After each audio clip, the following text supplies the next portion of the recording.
What's up mga kawasalak? Ngayon ay naisipan ng aking partner na maligo daw kami dito sa Lion Falls. Ngayon, titignan natin kung saan ba ito. Tignan mo. Tignan mo yan. Ayun nga po, yung kawasalak nyo, pakaway-kaway pa. Ito naman na nagtaga-video, akala mo yung may-ari ng agenda dyan. Ayun. Yan. Yung isa nangungunan niya. Akala niya alam niya yung daan. Ngayon, tignan natin. Susundan lang natin siya. Yun siya,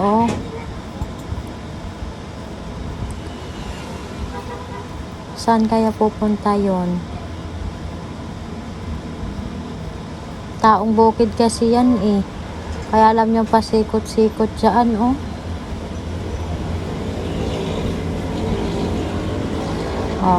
Asan na yung kawasalak nyo?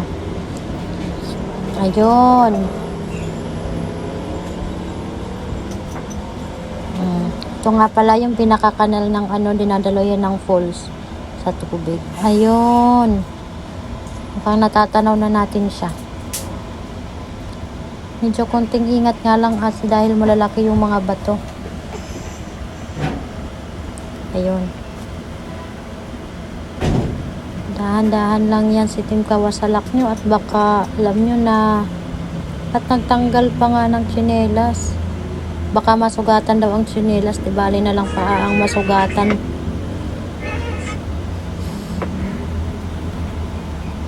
Ayun, dahan-dahan.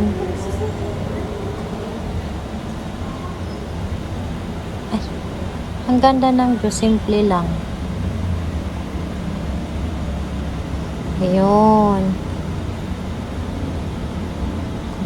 Kung stress ka, gusto mong mag-chillax, pwede mo iumpog ang ulo mo dito sa bato.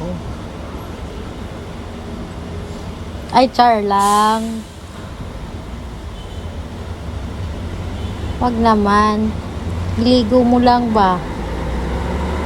Ay, kamacho man ng lalaking to. Uy.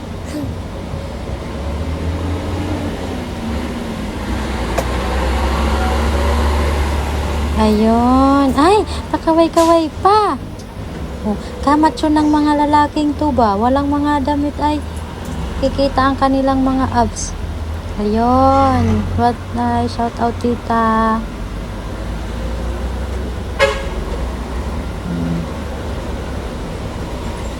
Ayan.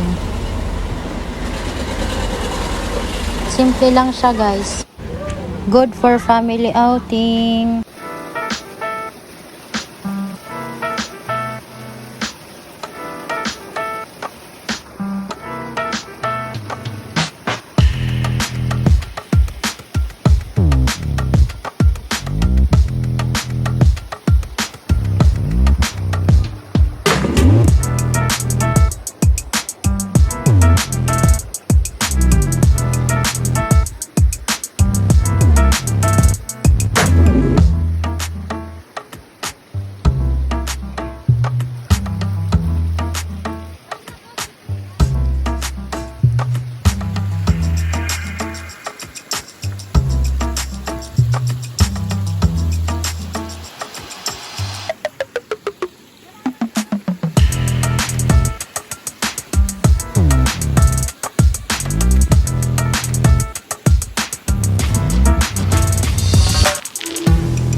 At ngayon ay naisipan niya na namang magwisik-wisik. Akala mo naman ay talaga namang dalagang Pilipina. Feeling lang yan. Tingnan mo ito.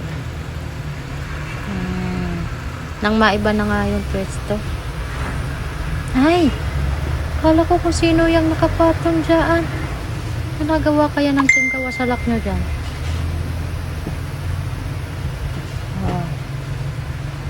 Yan, nang mailipat na naman yung pwesto ng cellphone. Ay.